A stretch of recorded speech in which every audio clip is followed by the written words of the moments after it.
Hey everybody, I want to talk a little bit about being too cool for school or not cool enough for school, worrying about rejection and what everybody thinks. And this, I am not talking right now to a group of high schoolers, but sometimes we as adults act like middle schoolers and high schoolers, don't we? And I was a very insecure middle schooler and high schooler. I don't think I was ever cool.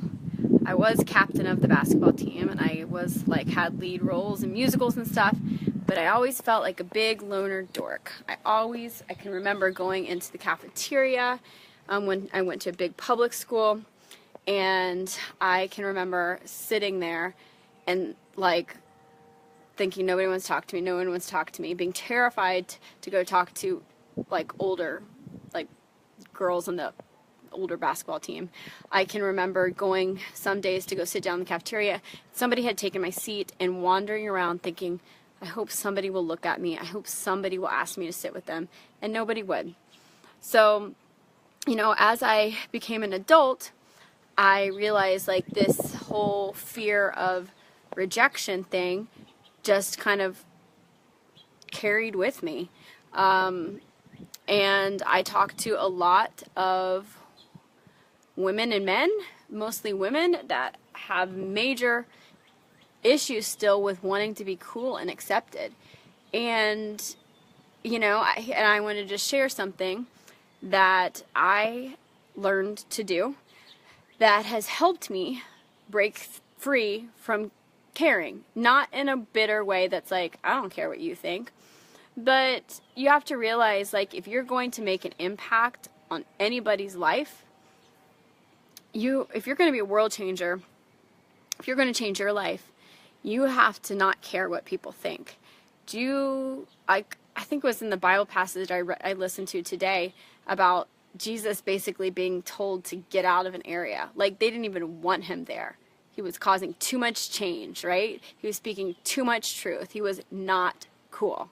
Martin Luther King, Gandhi, they were murdered. They were so not cool. Mother Teresa, you wouldn't look at her and think she's cool, right? Rosa Parks, arrested. Do you think she felt cool when she was arrested? Do you think everybody was like, oh my gosh, that girl is so cool? No, it doesn't feel cool to be rejected and to have those things, but it doesn't mean that it's not what's right. So here's something that I learned to do.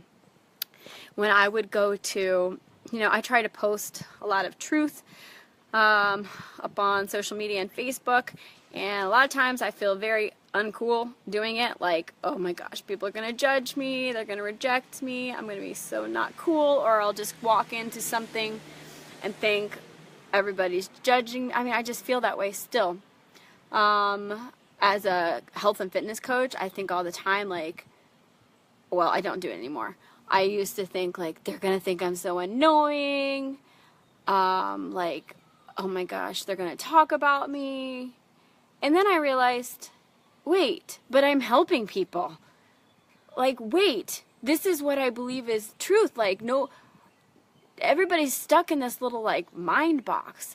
Wait, I'm making an impact on people. People are, texting me and messaging me and telling me about the change that's made in their life. So this is what I did, is whenever I would have those fear thoughts, I can't do this, I can't post this, I can't share this, I would have to name out the 1 to 3 people that were in my head.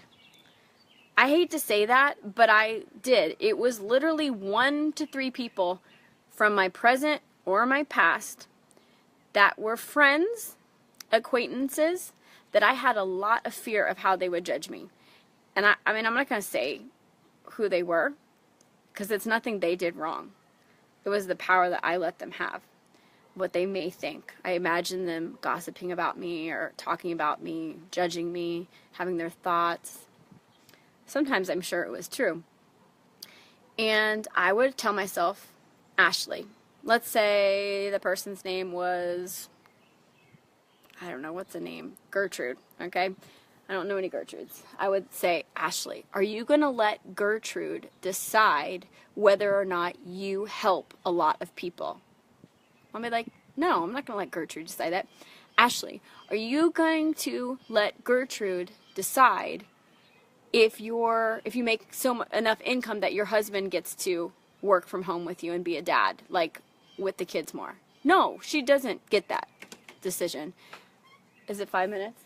Yeah. I told Sam to come and tell me 5 minutes because I always talk too long. Okay. Almost got it. Ashley, does Gertrude get to decide, like how much time you spend with your family, or whether you reach more people, or all these things? I literally would just name that person out. Sometimes I do it out loud. And here's the answer. No, Gertrude didn't win. Those people that are in my head, literally certain people, they didn't get to decide that. And that's how I overcame a lot of my fear and insecurity about rejection, is I just had to realize it wasn't everybody. It was a couple people that I let have that power in my head, and it was no fault of theirs. No fault of theirs. It was the power that I gave them. So if you suffer with that at all, like worrying about what people will think, instead of thinking that it's everybody, name out the couple of people that you are specifically afraid that might betray you, talk about behind your back. Name it out and ask yourself if you're going to give them that type of control. Release them. Forgive them if you need to forgive them. But release that type of control and get on with your bad self, making an impact on this world. All right, it's been 5 minutes. I got to go.